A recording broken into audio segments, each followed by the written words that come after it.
Person வந்து என்னோட கடனை நான் அடைக்கிறேன்னு சொல்லிட்டு 22,674 ரூபாய் வந்து சிஎம் ஃபண்டுக்கு நான் கொடுத்துறேன்னு சொல்லிட்டு அவர் பண்றாரு. அப்ப நீங்க என்ன இதை ஸ்கேம் மாதிரி ஆயிடாது அப்படின்னு இப்ப எல்லாருமே கேள்வி கேட்கறாங்கல்ல. ஸ்கேம் எப்படி ஆகும்? ஒரு ஆளு ஊந்து கொடுக்கறது, நீங்க மக்கள் கிட்ட இருந்து நிதி திரட்டுறதுன்றது, அப்ப இதுதானே திரள் நிதி அப்படின்னு சொல்லிட்டு சாட்டை கூட பேசிட்டு இருக்காரு.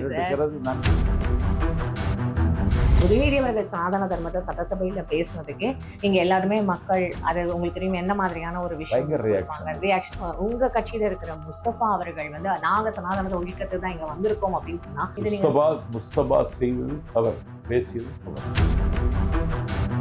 இங்க வந்து விஜய் அவர்கள் வீட்டுக்கு போனதுக்கு அப்புறம் அறிக்கை விடுறதுக்கு பதிலா அங்கேயே சட்டசபையிலேயே இந்த கேள்விகளுக்கு எல்லாம் பதில் சொல்லி இருக்கலாமே. வெளிநடப்பு செய்த பிறகு நாங்க எப்படிங்க பதில் சொல்ல முடியும்? வெளிநடப்பு செஞ்சா என்ன இது ஒரு ரீசன் எப்படி வெளிநடப்பு செய்த பிறகு நாங்க எதுக்கு உனக்கு பதில் சொல்லணும்னு கேக்குறேன். அப்ப நீங்க வீட்டுக்கு போயிட்டு போது எதுக்கு அறிக்கை அனுப்புறீங்க? அதுக்கப்புறம் தான் அதை சொன்னாரு. எப்போ நீங்க பிரஸ் மீட் வைப்பீங்க? நீங்க சிஎம் ஆயிட்டீங்க, இதுக்கு முன்னாடி டெய்லி பிரஸ் மீட் வைக்கிறான் சீமான். என்ன நடந்துச்சு இவனுக்கு? இவன் கட்சியை அடக்கம் செய்ய ஆள் இல்ல. நாடாளுமன்ற பிரதமர் பிரஸ் மீட் வச்சுக்கிறாரா? இல்ல பிரஸ் மீட் வச்சுதான் ஒரு கருத்தை ஒரு தலைவன் வெளிப்படுத்தணுமா? இப்ப மூடினதுக்கு அப்புறம் திருப்பியும் அவர் எங்கேயும் இதை திறக்க மாட்டாரு, படிப்படியா அவர் வந்து இன்னும் குறைப்பாரு அப்படின்ற ஒரு நம்பிக்கை அவர். ஆமா இருக்கு. திமுக ஆட்சியில் என்ன நடந்ததுன்னா, இந்த உதயம் தேட்டருக்கு பக்கத்துல நான் ஒரு வாடகை கார்ல வந்துட்டு இருக்கேன். அந்த டிரைவர் என்கிட்ட சொல்றான், அண்ணா இந்த கடை 24 மணி நேரமும் இயங்கிட்டு இருக்கோங்கிறான். இப்படி முறைகேடுகள் நிறைய நடந்து அதுலதான் 10,000 கோடி குவிச்சுட்டான் செந்தில் பாலாஜி. எந்த மீடியாவும் எங்களுக்கு ஆதரவான மீடியா இல்லை. சமூக வலைத்தளங்களை எல்லாம் சபரீசம் 10,000 கோடி கொடுத்து வாங்கிட்டான். இந்த நாட்டுல புகழ்பெற்ற தொலைக்காட்சி நெறியாளர்கள் எல்லாம் வரைக்கும் வேலை பேசி அவங்கள தாவேக்காங்கிற ஒரு கட்சி களத்திலேயே இல்லை, போட்டியிலேயே இல்லைன்னு காட்டிட்டான். டிவியே அதை செய்தான். சார் சீமான் அப்படின்னு தான் சார், அவர் சீமான் அவர்களை கூட போய் பார்த்துருந்தார் சார்.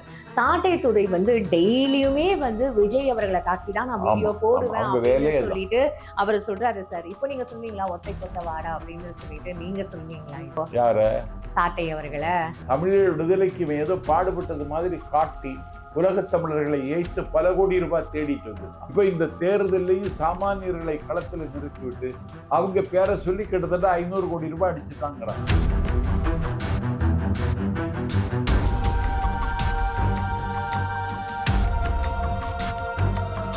இங்க வந்து விஜய் அவர்கள் வீட்டுக்கு போனதுக்கு அப்புறம் அறிக்கை விடுறதுக்கு பதிலா அங்கேயே சட்டசபையிலேயே இந்த கேள்விகளுக்கு எல்லாம் பதில் சொல்லி இருக்கலாமே. வெளிநடப்பு செய்த பிறகு நாங்க எப்படிங்க பதில் சொல்ல முடியும்? வெளிநடப்பு செஞ்சா என்ன இது ஒரு ரீசன் எப்படி? வெளிநடப்பு செய்த பிறகு நாங்க எதுக்கு உனக்கு பதில் சொல்லணும்னு கேக்குறேன். அப்ப நீங்க வீட்டுக்கு போயிட்டு போது எதுக்கு அறிக்கை அனுப்புறீங்க? அதுக்கப்புறம் தான் அதை சொன்னாரு. இல்ல இது லாஜிக்கலே இல்லல. வீட்டுக்கு போனதுக்கு அப்புறம் நீங்க அறிக்கை அனுப்புறதுக்கு நீங்க எப்படி சட்டசபையிலேயே அதுக்கு நீங்க பதில் சொல்லி முடிச்சிருக்கலாம்ல. சட்டசபை லைவ் தானே எப்படி இருந்தாலும் அதை பாக்குற மக்கள் வந்து தெரிஞ்சிட்டு இருப்பாங்கல்ல. உங்களுக்கு அவர் சட்டமன்றத்திலிருந்து வெளிநடப்பு செய்துட்டாரு. அதுக்கு பிறகு அவருக்கு பதில் சொல்ல வேண்டிய தேவை எங்களுக்கு வரல. ஆனா மக்களுக்கு நாங்க பதில் சொல்லணுங்கிறதுக்காக எங்க தலைவர் அந்த செய்தியை சொன்னாரு. இன்னைக்கு அதுக்கு மிகப்பெரிய வரவேற்பு கிடைச்சிருக்கு. திமுக நொறுங்கி சில்லா நொறுங்கிட்டு இருக்கு எங்க தலைவருக்கு பதிலுக்கு முன்னால. பக்கம் பக்கமா நீங்க அறிக்கையை விடுறதுக்கு பதிலா சட்டசபையில நீங்க ஏன் இன்னும் பேசாம அமைதியா இருக்கீங்க அப்படின்ற ஒரு கேள்வி தொடர்ந்து இங்க எழுந்துகிட்டே இருக்குல்ல. எப்போ நீங்க பிரஸ் மீட் வைப்பீங்க? நீங்க சிஎம் ஆயிட்டீங்க, இதுக்கு முன்னாடி பிரஸ் மீட் வைக்கிறான் சீமான். என்ன நடந்துச்சு இவனுக்கு? இவன் கட்சியை அடக்கம் செய்ய ஆள் இல்ல. நாடாளுமன்ற பிரதமர் பிரஸ் மீட் வச்சுக்கிறாரா?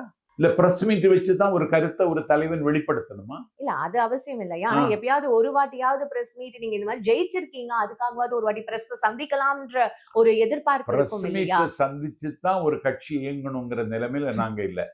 இன்னொன்னு வச்சுக்கிடுங்க, நாங்க எந்த செய்தித்தாளுக்கும் விளம்பரம் கொடுக்கல, எந்த தொலைக்காட்சிக்கு நாங்க விளம்பரம் கொடுக்கல. 700 கோடி ரூபாய் விளம்பரத்துக்கு மட்டும் செலவழிச்சார் ஸ்டாலின். அதுக்குதான் உதயநிதி அவர்கள் சொல்லிட்டாரே, நீங்க தான் இன்ஸ்டாகிராம்லயே வந்து இன்ஸ்டாகிராம் ரீல்ஸ்லயே வந்து நீங்க ஆட்சியை கைப்பற்றிட்டீங்க. ரீல்ஸ் விடுறதே நீங்க தானேங்க அப்படின்னு வந்து சிவகங்கையில ஒரு கடையில போய் டீ குடிக்கிறதா போட்டது யாரு? நாங்களா?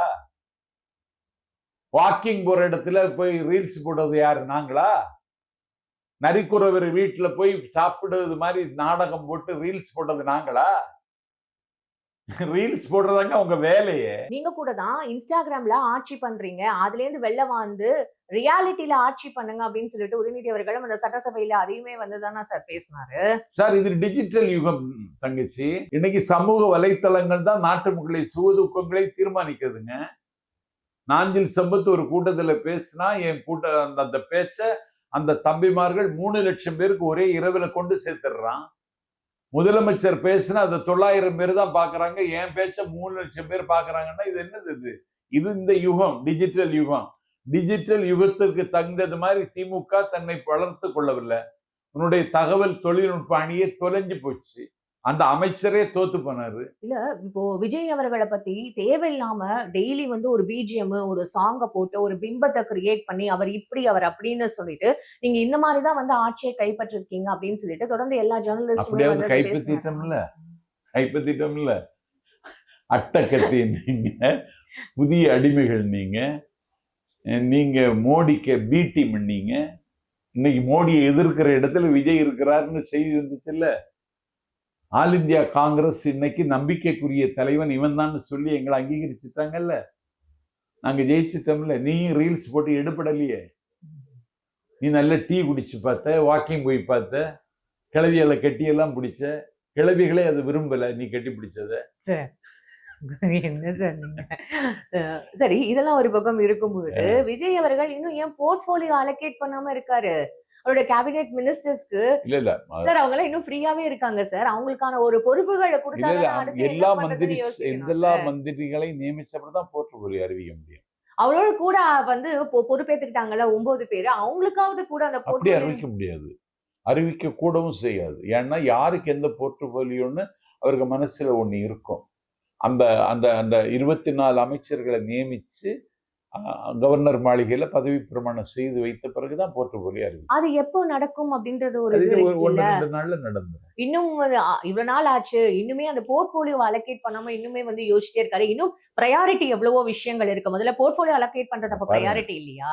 நாங்க ஜெயிச்ச அன்னைக்குதான் அவங்களும் ஜெயிச்சாங்க. கம்யூனிஸ்ட் கேரளாவில் காங்கிரஸ். நாளைக்குதான் அவங்க பதவி ஏற்கிறாங்க. அதனால அதெல்லாம் ஒண்ணும் இல்லை. எங்களுக்கு சில பிரச்சனை இருக்கு. காங்கிரஸுக்கு இடம் ஒதுக்க வேண்டிய பிரச்சனை இருக்கு அப்படின்னு சொல்றாங்க. காங்கிரஸ் மந்திரி சபையில வருமா அது எனக்கு தெரியாது.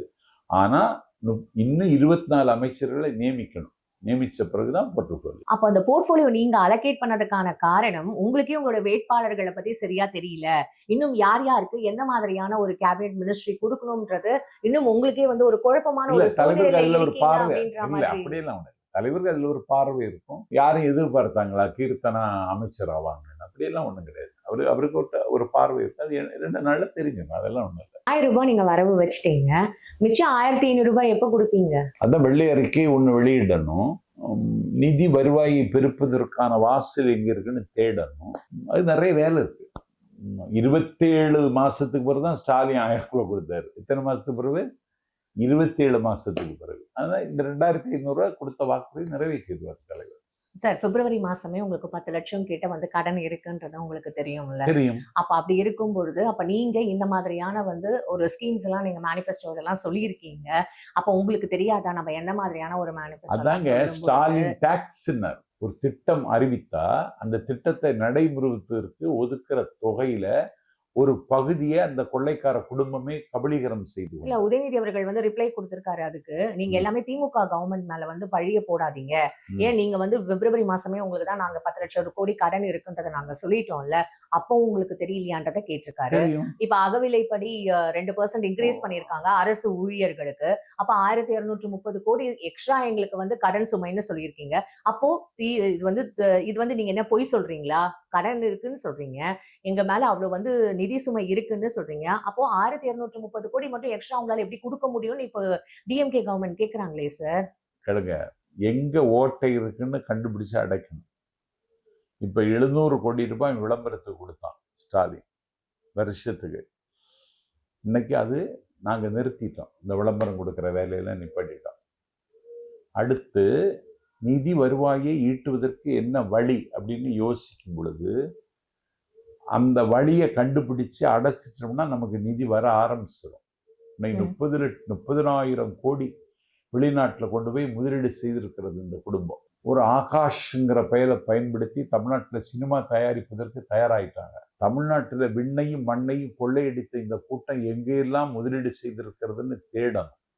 அதை தாண்டி வரி வருவாயை பெருக்குவதற்கு என்ன வழின்னு சொல்லி கவர்மெண்ட்டை ஃபார்ம் பண்ணி நிதித்துறை செயலாளர் வச்சு ஆலோசித்து நிதி வருவாயை பெருக்குறதுல நாங்கள் வெற்றி பெற்று விட்டால் இந்த திட்டங்களெல்லாம் நடைமுறைப்படுத்துவதற்கு எளிதாகிவிடும்.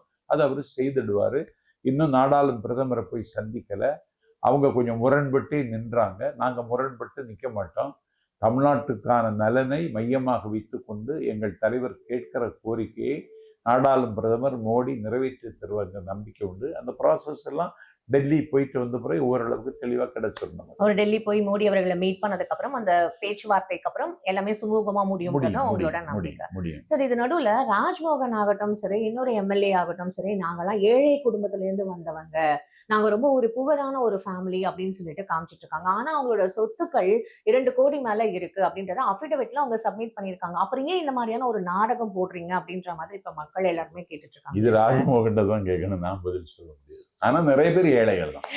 233 ஏழைகள் எம்எல்ஏக்கள்ல 200 பேர் ஏழைகள் தான். Fine sir. ஆனா 200 கோடி மேல அஃபிடவிட் வந்து நீங்க சொத்து காமிச்சிருக்கீங்க உங்களோட இதுல. ஆனா நீங்க வந்து ஏழை தாயே, எங்க எப்படி நான் அடுத்த மாசம் எங்க தாய்க்கு நான் வீட்டு வாடகை கட்ட போறேன்னு யோசிச்சு ராஜ்மோகன் சொன்னது அவர்கிட்ட தான் கேட்கணும். ஆனா 200 எம்எல்ஏக்கள் ஏழைகள் தான். நான் நாடு புறா சுற்றி வந்ததுல ஏழைகளாக தான் இருந்தாங்க. எனக்கே கஷ்டமா இருந்தது. அவங்கள்ட்ட ஒரு காருக்கு டீசல் போடணும்னு கூட என்னால சொல்ல முடியல. நான் பார்த்துட்டு சரி போவோம் அப்படின்ட்டு நான் வந்துட்டேன். நான் ஒரு தேர்தல் நேரத்தில் ஏதாவது கொஞ்சம் செலவு ரூபா கிடைக்குன்னு பார்த்தா ஒன்றுமே கிடைக்கல.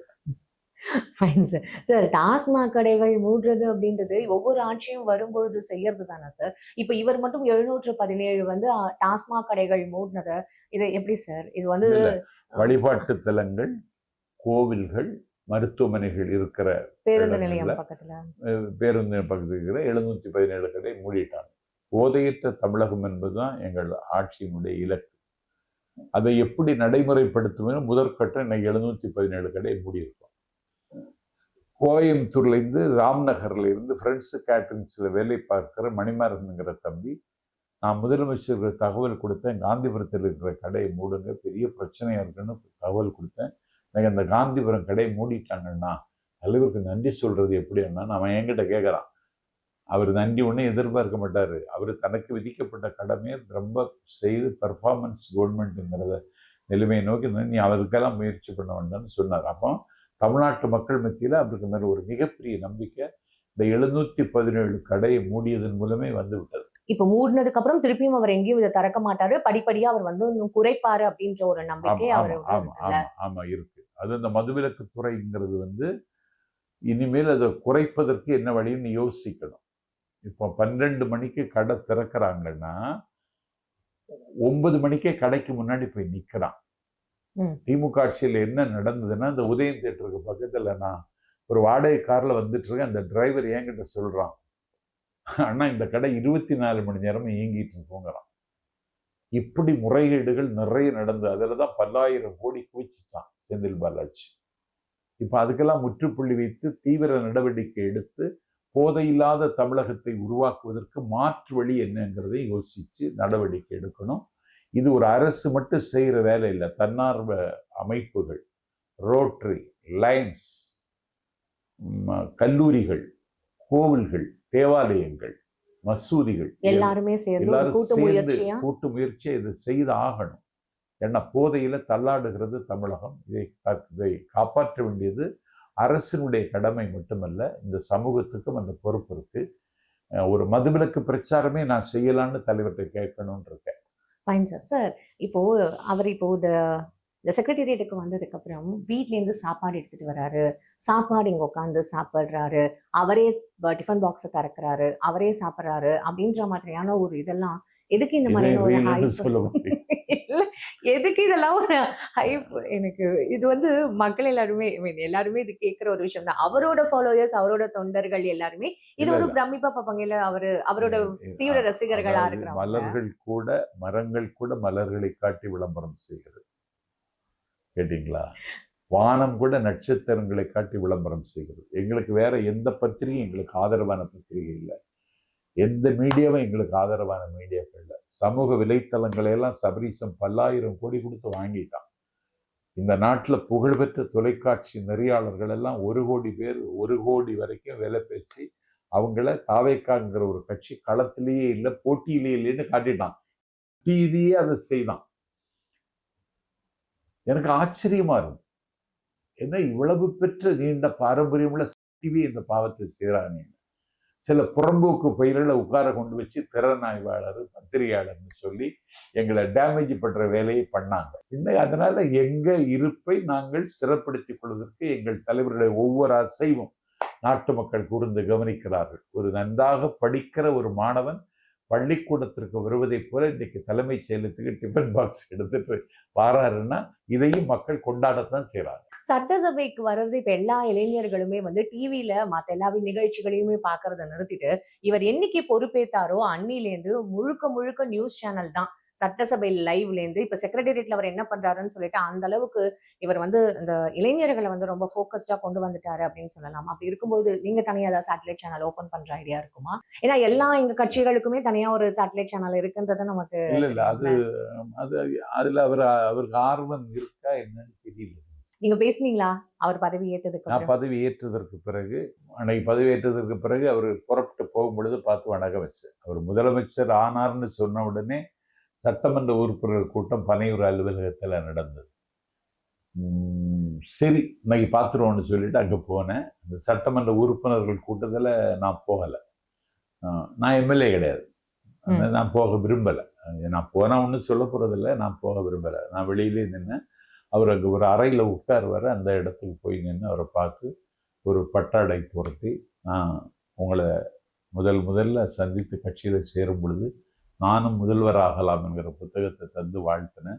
முதல்வர் ஆயிட்டீங்க, வாழ்த்துக்கள்னு சொல்லி பட்டாடை போட்டுட்டு வந்துட்டேன். சார் முஸ்தபா அவர்கள் சனாதன, ஏன்னா உதயநிதி அவர்கள் சனாதன தர்மத்தை சட்டசபையில பேசினதுக்கு நீங்க எல்லாருமே மக்கள் அது உங்களுக்கு தெரியும் என்ன மாதிரியான ஒரு விஷயம் ரியாக்ஷன் வந்ததுன்னு இருக்கும்பொழுது உங்க கட்சியில இருக்கிற முஸ்தபா அவர்கள் வந்து நாங்க சனாதனத்தை ஒழிக்கிறதுக்கு தான் இங்க வந்திருக்கோம் அப்படின்னு சொன்னா, அப்போ உங்களுடைய கொள்கை நீங்க வந்து என்ன பிற்போக்கும் எல்லா உயிருக்கும் அப்படின்னு சொல்லிட்டு முஸ்தபா செய்தது தவறு, பேசியது தவறு. அது இன்னொரு சமயத்தை சார்ந்தவர், அது பேசக்கூடாது. இது வந்து தமிழ்நாட்டினுடைய பண்பாட்டுக்கு இதெல்லாம் ஊனத்தை விளைவிக்கிறத முஸ்தபா உணர வேண்டும். நான் முஸ்தபாட்ட பேசணும்னு இருக்கேன். இப்படியெல்லாம் நீங்க போய் பேசாதீங்க, கட்சி அது கெட்ட பேர் இருக்கும், தலைவருக்கு மனம் இதுல திருப்தி அடையாது. இல்ல நடிகை குஷ்பு கூட இதுக்கு வந்து முஸ்தபா அவர்களுக்கு வந்து ஒரு பதில் சொல்லியிருக்காங்க. அது சரிப்படா, இவன் சனாதனத்தை பற்றி இவன் பேச வேண்டிய தேவையும் கிடையாது. யாரு? உதயநிதி. உதயநிதி அவர் தொடர்ந்து அந்த கொள்கையை எடுத்து உனக்கு ஏது கொள்கை? நீ உன அம்மா ஊரா போறா, எல்லா பாப்பானையும் பாக்குறா, எல்லா கோயிலுக்கும் போறா. உன அம்மா இப்படி உன அம்மாவை கட்டுப்படுத்த முடியுமா? நீ சனாதனத்தை கட்டுப்படுத்த முதல்ல உன அம்மாவை கட்டுப்படுத்து. அதுக்கும் அவர் ரிப்ளை கொடுத்திருக்காரு. நான் சனாதன தர்மம் சொல்றது வந்து ஒழிக்கணும்னு சொல்றது வந்து கோவில்களை போக கூடாதுன்றது இல்ல, அதுல இருக்கிற இன்இக்வாலிட்டிஸ் அததான் நான் வந்து ஒழிக்கணும். உங்க கட்சியில இன்இக்வாலிட்டிஸ் இருக்கு. நீ எதிர்கட்சி தலைவர் ஐ பெரியசாமி இல்லைங்க வரணும். எதிர்கட்சி தலைவர் ஐ பெரியசாமி இல்லைன்னா நேருல வரணும். நேரு இல்லைன்னா எதிர்கட்சி தலைவரா சக்கரமணியில வரணும். உன் கட்சியிலே நடைமுறைப்படுத்த முடியல, நீ நாட்டுல நடைமுறைப்படுத்த போறியா? அந்த மாதிரியான இப்போ அங்க வந்து ஒரு ஒன்னா இருக்கிறதுனாலதான் அந்த கட்சி இன்னும் பிளவு இல்லாம இருக்கு. இதே வந்து அதிமுக மாதிரி இல்ல, யார் ஒருங்கிணைந்த தலைவர்னு தெரியாம இருந்ததுன்னா இந்த மாதிரி பிளவுபட்டு போயிருக்கும்ன்றது மாதிரி அந்த கட்சியிலையும் பிளவு வரப்போகுது, ரெண்டாக பிளக்க போகுது. கனிமொழி வர்சஸ் பார்த்துட்டு இருங்க, நம்ம அது எப்பவுமே சொல்லக்கூடாது இல்ல. இப்போ ஏன்னா அது மாதிரியான ஒரு டாக்ஸ் இருக்கு. இந்த குடும்பத்துக்கு பிடியிலிருந்து திமுகவை மீட்கணும்னு அங்க ஒரு குரல் எழுந்துட்டு தான் இருக்கு. Fine sir. இவர் வந்து இந்த பிளாக் சூட் போட்டுட்டு பிந்தி, அதாவது என்ன கருப்பு மை வச்சுட்டு இந்த இது கட்டிட்டு வர்றது, ரெட் கயிறை கட்டிட்டு வர்றதெல்லாம் எதை குறிக்குது? ஏன் அவர் ஒரு மாதிரி வந்து ஆக்டரா இருக்கும்போது பயங்கர சாமிங்கா இருந்தாரு, ஆனா பொறுப்பேற்றதுக்கு அப்புறம் ரொம்ப டல்லாவே இருக்காரு. அவர் வந்து கொஞ்சம் நல்ல இந்த மாதிரி வந்து ஒரு எனர்ஜெட்டிக்கா இருக்கு சொல்லுங்க அப்படின்னு சொல்லிட்டு இப்ப எல்லாரும் சொல்றாங்க. எனர்ஜெட்டிக்கா இருக்காரு ஏன்னா அவர் இந்த மாதிரி டெடிக்கேட்டடா அவர் இது வரைக்கும் இருந்ததில்லை. இப்போ டெடிக்கேட்டா இருந்தாகணும். டிஃபன் பாக்ஸ் எடுத்துட்டு வர வேண்டிய நிலைமை காலை அவரை தள்ளி இருக்கு. அதனால உற்சாகம் குறைவெல்லாம் அதெல்லாம் ஒண்ணுங்க சார். இப்போ என்ன சார், சென்னையில ஒரு பர்சன் என்னோட கடன் நான் வந்து இப்போ கொடுத்துடுறேன், ஏன்னா இவ்வளவு கடன்கள் இருக்கு, அதனால நான் வந்து இந்த தமிழன் படத்துல ஒரு பாணியில இவர் வந்து அந்த ஒயிட் ஷீட் எடுத்து இவர் வந்து என்னோட கடனை நான் அடைச்சிடுறேன் கவர்மெண்ட்டுக்குன்னு சொல்லிட்டு இவர் அடைப்பாரு.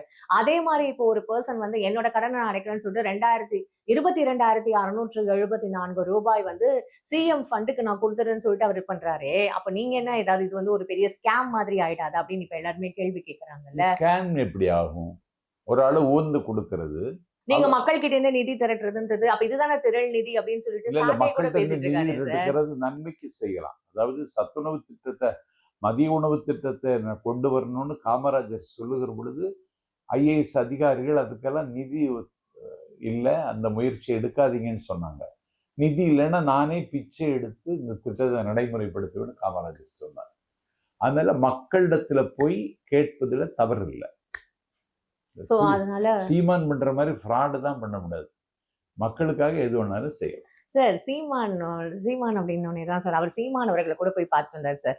சாட்டை துறை வந்து டெய்லியுமே வந்து விஜய் அவர்களை தாக்கி தான் நான் வீடியோ போடுவேன் அப்படின்னு சொல்லிட்டு அவர் சொல்றாரு சார். இப்போ நீங்க சொல்வீங்களா ஒத்தை கொத்த வாடா அப்படின்னு சொல்லிட்டு நீங்க சொல்வீங்களா இப்போ யார சாட்டை அவர்களை? நான் ஏற்கனவே சாட்டை கூட நான் சாணக்கியா ஒரு விவாத அரங்கில் நான் பேசிட்டேன். நான் வந்து சீமானுடைய அரசியல் போலித்தனமான அரசியல்னு சீமான் நாம் தமிழர் இயக்கத்தை தொடங்கிய நாளிலிருந்து நான் பேசிட்டு இருக்கேன். நான் தொடர்ந்து பேசுவேன். ஏன்னா சீமான் ஒரு ஆபத்தான பேர்வழி.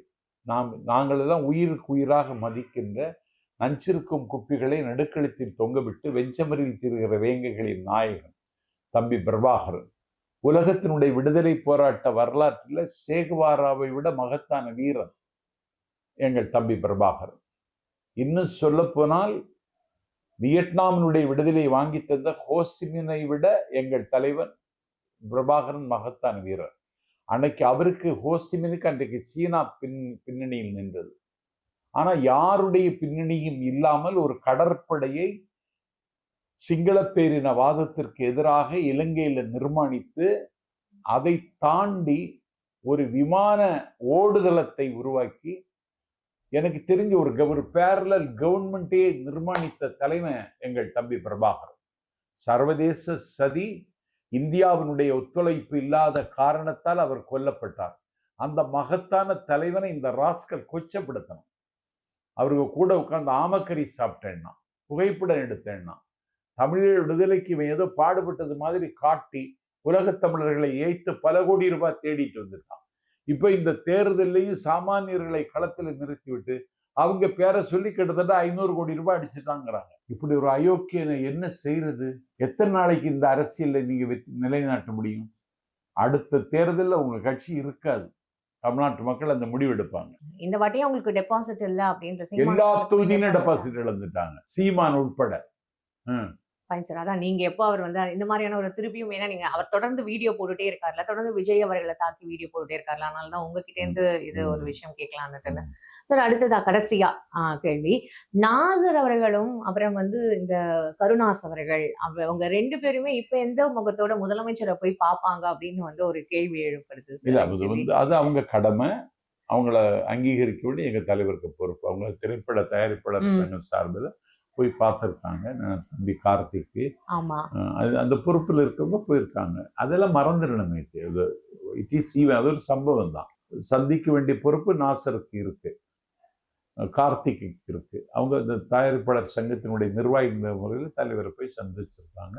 தலைவரும் அதை அங்கீகரித்து அவங்களோட புகைப்படம் எடுத்து செய்திருந்தா ரொம்ப மகிழ்ச்சியா இருக்கு. இன்னும் திரைப்படத்துல வந்து படங்கள் இன்னும் நம்ம சுதந்திரமா செயல்படும் அப்படின்னு சொல்லிட்டு இந்த தியேட்டர்ஸ் டிஸ்ட்ரிபியூஷன்ஸ் அவங்கலாம் ஓப்பனாவே வந்து ட்வீட் போட ஆரம்பிச்சிட்டாங்க. ஸோ அதெல்லாம் வந்து இன்னும் கொஞ்ச நாள் பெரிய கொடுமை என்னன்னா, இந்த குடும்பத்தை தவிர வேற யாரும் படம் தயாரிக்க முடியாதுங்கிற அளவுக்கு சினிஃபீல்ட கொண்டு வந்துட்டாங்க. 1000 படங்கள் வெளிவர முடியாம இருக்கு. கட்டிய மனைவினுடைய தாலியை வித்து குடியிருக்கிற வீட்டை 40 லட்சம் ரூபாய்க்கு இந்த நாட்டில் போகியத்துக்கு கொடுத்துட்டு ஒரு வாடகை வீட்டில் 3000 ரூபாய்க்கு குடியிருக்கிறவன் படம் தயாரிக்கிறான். இப்படி 1000 படங்கள் வரல. ரெட்ஜியன் மூவிஸ் நினைச்சா மட்டும்தான் படம் வர முடியும். உதயநிதி ஸ்டாலின் நினைச்சா மட்டும்தான் தியேட்டர் கிடைக்கும். ஒரு நல்ல படம் தங்கர்பச்சானுக்கு மகன் கதாநாயகனாக நடிச்சான். காதல் தீராத காதலும் போராட்டம் என்னமோ ஒரு படம். அவருக்கு மகன் கதாநாயகனா நடிச்சா அற்புதமான கதைக்களம். படத்தை பார்த்து நான் நெகிழ்ந்துட்டேன். அந்த படத்தை பார்க்கணும்னு நினைச்சு என் மகன்ட ஏதாவது தியேட்டரில் ஒரு டிக்கெட்டு கிடைக்குமான்னு வாங்கி தாடான்னு சொன்னா, அப்பா நீங்க இருக்கிற இடத்துலேருந்து அங்கே போறது ரொம்ப தூரம், இந்த எக்ஸ்பிரஸ் மால்ல தான் இருக்கு. நீங்க கேகேநகர்லேருந்து அங்க வரைக்கும் போயிட்டு இந்த இரவு திரும்பி வர முடியாது. அது இரவு 10 மணிக்கு ஒரு காட்சி தான் இருக்குன்னு சொன்னோம். போட்டுத்தா நான் ஆட்டோ பிடிச்சி போய் பார்த்துட்டு வந்துடுறேன்னு அந்த படத்தை பார்த்து நான் நெகிழ்ந்துட்டேன். காலையில் எழுந்தவுடனே தங்கர் பச்சானுக்கு ஃபோன் போட்டு பிரம்மாதமா பண்ணியிருக்கீங்க, அவரு உங்க மகன் அற்புதமா நடிச்சிருக்கான் அப்படின்னு சொல்லி நான் அவரை பாருன்னு குலுங்கி குலுங்கி அழுதுட்டார். ஏன்னா தேட்டரே கிடைக்கல சம்பத்து. கிடைச்சாலும் எத்தனை மணிக்கு அந்த ஷோங்கிறத முன்கூட்டி சொல்ல மாட்டாங்க சம்பத்து. விளம்பரம் செய்யவே வாய்ப்பு இல்லாம பண்ணிட்டாங்க சம்பத்து. கஷ்டப்பட்டு எடுத்த படத்தை இன்னைக்கு மக்கள் பார்க்க முடியாம போயிடுச்சு சம்பத்துனாங்க. நான் சரக்குன்னு ஒரு படத்துல மதுவிலக்கு துறை அமைச்சரா நடித்தேன். மதுவிலக்கு ஆயத்தீர்வைத்துறை அமைச்சரா. தயாரித்தது மன்சூர் அலிகான், அவர் தான் அதில் கதாநாயகன்.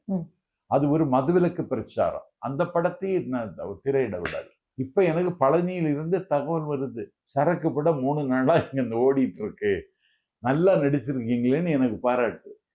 அப்போ ஒரு படத்தை எடுக்கவும் அந்த படத்தை திரையிடவும் இந்த கொள்ளை கூட்டம் பெரிய தடையாக இருந்தது. தடை உடைந்தது, தரைமட்டமானது. இனிமேல் சுதந்திரமாக சினிமா உலகம் இயங்குகிற நம்பிக்கை எனக்கு ரொம்ப மகிழ்ச்சியை தருகிறது.